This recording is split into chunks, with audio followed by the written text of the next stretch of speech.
Now we'll discuss about system load variation. The load on the power system varies from time to time due to inaccuracy in the demands of the consumers. And also we can say that system load as a variable load on the station.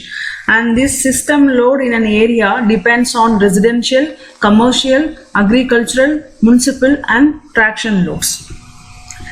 And the residential type of load is nothing but the domestic lights, fans and other appliances such as heaters, refrigerators, air conditioners, radio, television, etc. And this type of load will be having a high peak during evening hours, and during remaining hours this load is appreciably low. And whereas commercial load is spread over more hours and having morning and evening peak, and whereas agricultural load occurs mainly during daytime, and industrial load corresponds to small and heavy industries working in a shift manner, so it is fairly constant throughout the day. And the street lighting is the principal load for municipality, and it remains constant between evening 6 p.m. to morning 6 a.m. And for traction load, the wind velocity has a bearing on the traction load. And this type of loads vary due to weather conditions like temperature, humidity, cloudiness, and also due to some special events on religious and social occasions. And these are all the thing that deals with load variation. In order to meet out the increased load demand, we have to increase the power generation. So in order to increase the power generation, we have to give more input to the turbine. It may be of either coal, water or gas. So we are in need of more equipment to carry such raw materials required for the steam turbine in order to enhance the power generation. So the second effect will be increase in production cost. Of course, in order to meet out the increased load demand, by running a single generating unit, we cannot satisfy the increased load demand, because during light load condition, the single generating unit will have poor efficiency, and it is not advisable.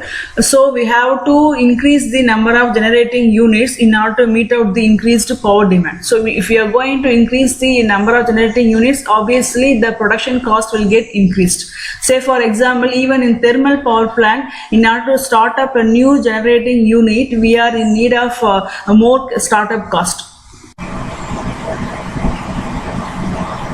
Now we'll see the load curve used in power system, and we all know that load on the power system are never constant. It varies from time to time, so that we can plot this load variation of load by taking that load on y-axis and time on x-axis as a load curve.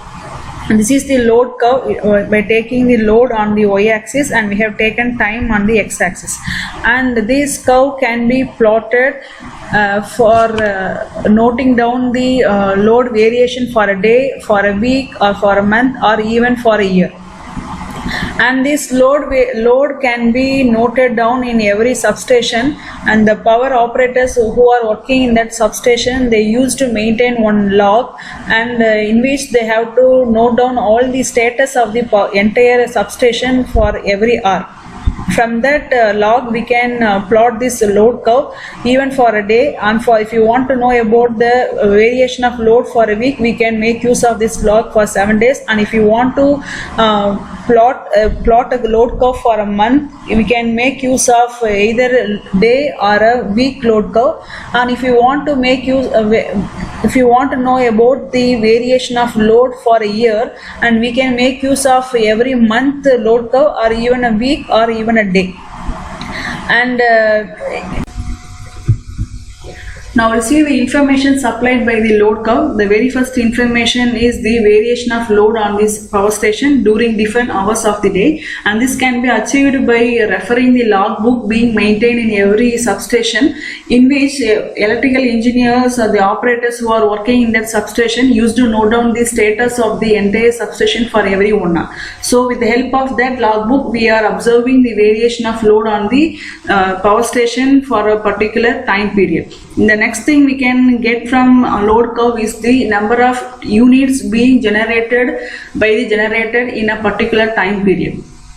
And if you are going to look at the load curve, the area under that load curve is nothing but the total number of units generated in a particular time period. And also we can obtain the maximum demand on the power station. If you are going to refer daily load curve, then we can say that peak of the daily load curve indicating the maximum demand on the power station for that particular day. Or else if you are going to refer the monthly load curve, and the peak of that monthly load curve represents the maximum demand for the particular month. And also with the help of this load curve, we can select the total number of generating units to be operated and the capacity of the generating units to be selected. And also we can prepare the operational schedule chart for the generator to meet out the power demand. And at last we can obtain the average load on the power station by means of using this load curve, because the area covered by the load curve is nothing but the total number of generating units generated by a generator. And if you want to know the average load, with the average load we can divide that area by time period, so we can get the average load for a particular time period.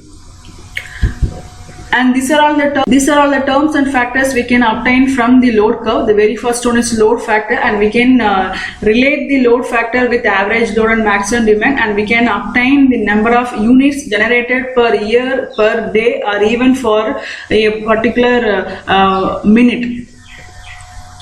And also we can calculate demand factor, diversity factor, plant use capacity, and various factors, and in which we have to maintain load factor always less than 1 and diversity factor always more than 1. Load forecasting. Forecasting is nothing but the prediction in advance. The reason for predicting the power system load in advance is that we cannot store the electrical energy. So if there is any change in power demand, we have to meet out that power demand in that instant without any delay. So in order to satisfy our customers without any interruption in the power supply, we are in need of that load forecasting. That is, we can say that load forecasting is the estimation of load in advance.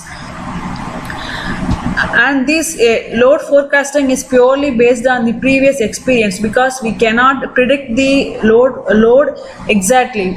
All this load forecasting or just an approximation, and the need for load forecasting is to completely meet out the future demand. And we are having nearly 4 types of load forecasting. First one is long-term forecasting, second one medium-term forecasting, short-term forecasting, and very short-term forecasting. Long-term forecasting is required for preparing maintenance schedule of the generating units and for planning the future expansion of the system. And if you want to do some agreement for energy interchange between the utilities, we can go for the long-term forecasting. And whereas medium-term load forecasting is required for predicting the monsoon acting and hydro availability and allocating spinning reserves. Short-term load forecasting is needed in order to commit enough generating capacity for the forecasted demand, and also used for maintaining the required spinning reserves. And whereas the last very short-term load forecasting are used for generation and distribution, that is economic generation scheduling and load dispatching. This tabulation shows the application based on application of various load forecasting, in which, say for example, if you are going for the planning of the future expansion of a power station, obviously it takes more than a year. So based on that time duration, we are naming that forecasting as long term. So this duration we can call that as a lead time. Based on this lead time, we are naming that forecasting as very short, medium and long, and based on that we are specifying the applications. The long-term forecasting is done 1 to 5 years in advance. Likewise, short-term forecasting is usually done 24 hours ahead of the requirement, and we are having several approaches to obtain this long-term, short, medium and very short load forecasting. We are having several load forecasting approaches, in which we are using energy approach and peak load approaches frequently. And this is about the load forecasting.